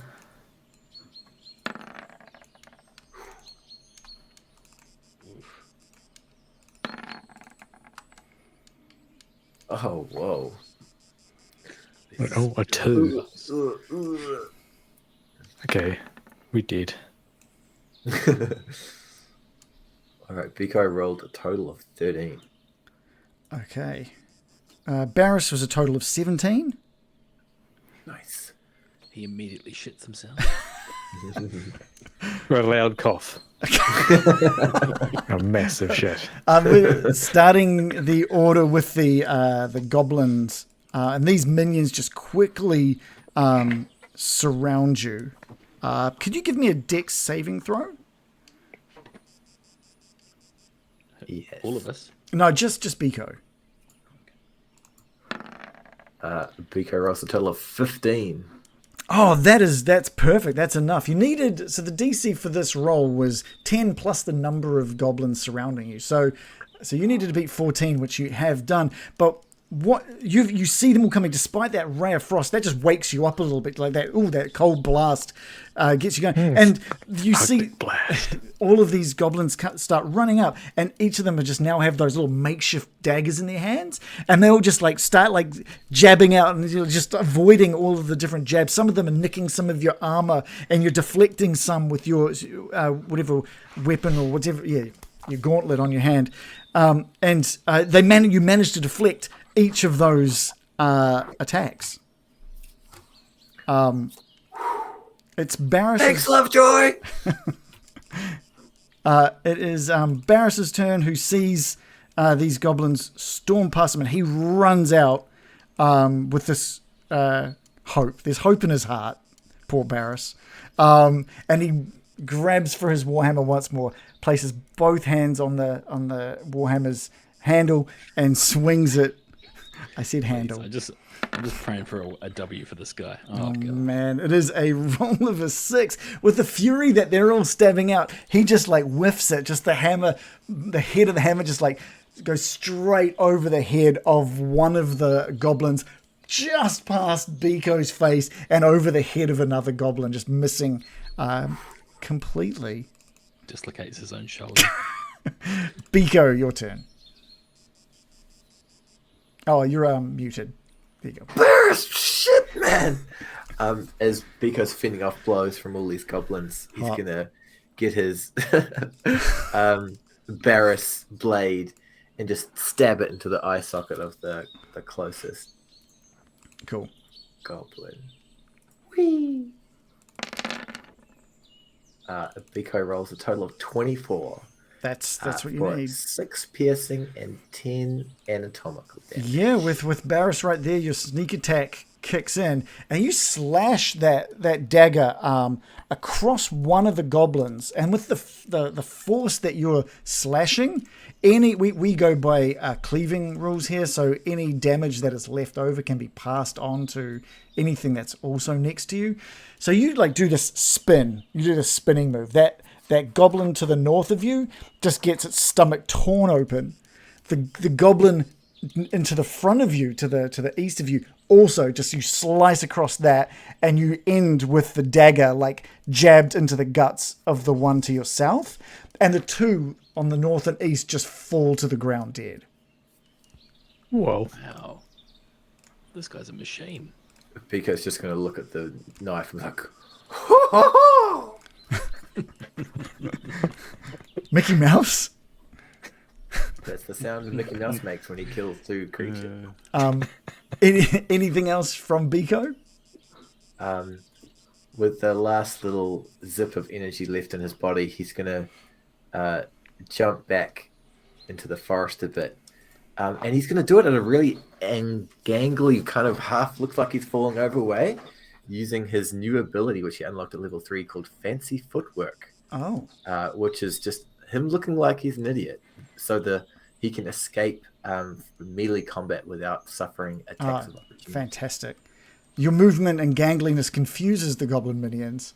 As you just leap to the back, you can just hear in the background like these iron bars just being like slammed by something. And you can picture it in your mind, just the crazed, ravenous movements of these gnolls clearly trying to bust their way through the iron bars of which is caging them. And we'll end there for tonight. Woo! Oof. Man, there was some excellent attacking in this session. Yeah.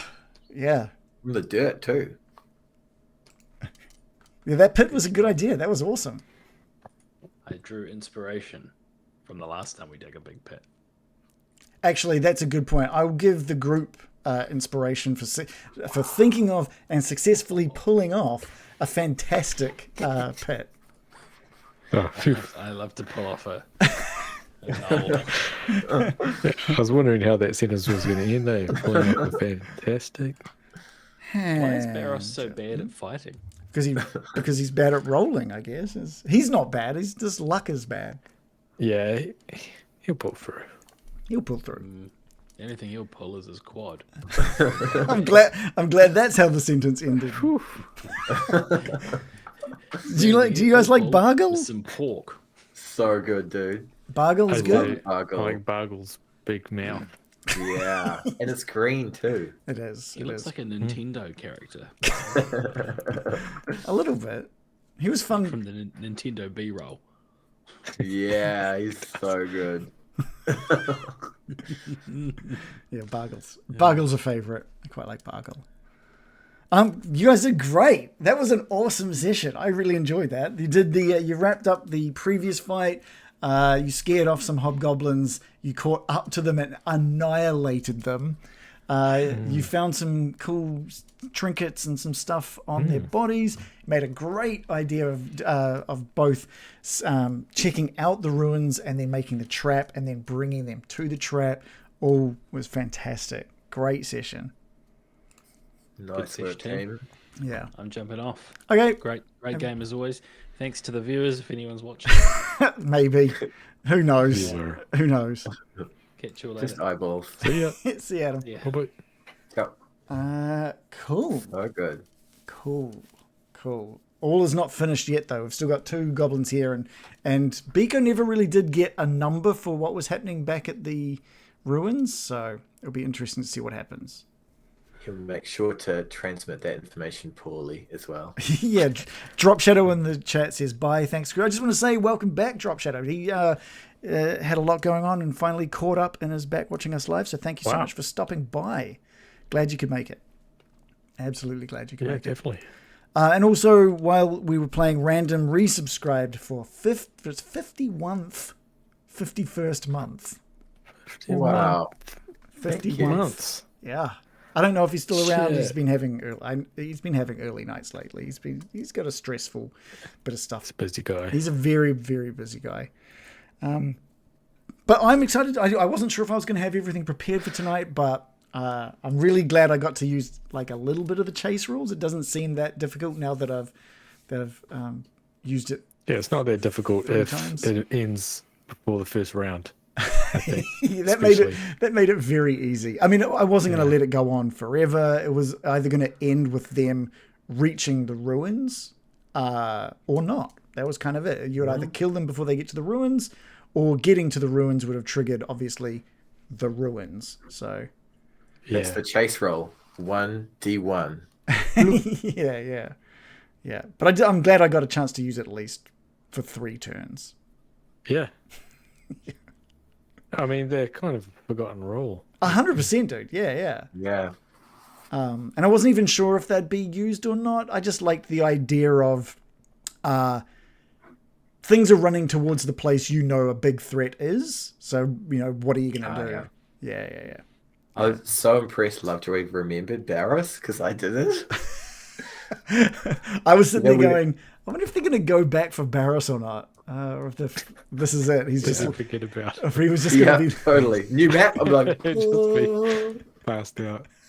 He'll just eventually wake up bruised and battered and crawl back to Kalderra. thanks guys. Yeah. Or he'll still be unconscious on your way back from the ruins or something like that. It's like that movie, The Revenant. I have still haven't seen that. Dude. I haven't. Yeah, No. That's I should exactly what watch happens to that. Barris. Okay.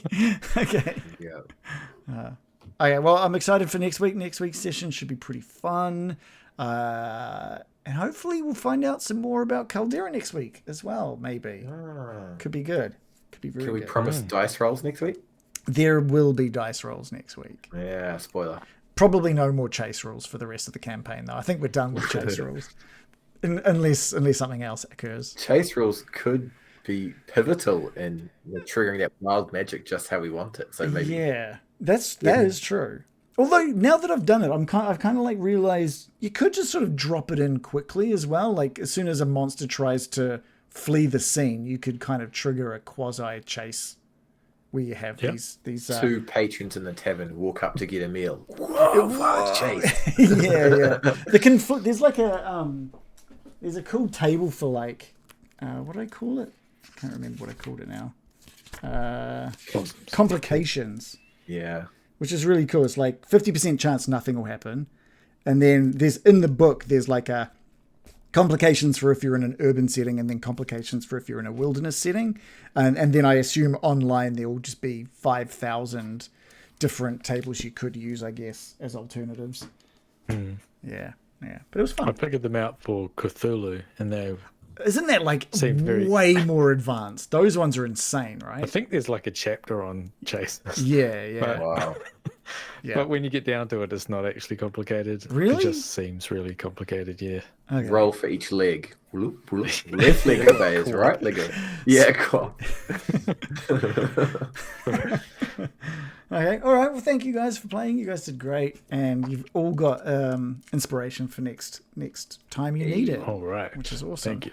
And Waffles thanks to coming everyone up. who stopped by. If you have liked what we've done, come say hi in the Discord. If you want to see our previous stuff, there's our YouTube. And for subscribers and patrons that aren't here now, you'll have it tomorrow, hopefully. And then you can see me say this when you're watching it, but you'll already be watching it. So there's that. All right, good night, Beeko everybody. doesn't like confusing stuff. Yeah, look at this Barris. Bye-bye. See you, everyone. Ciao. So good.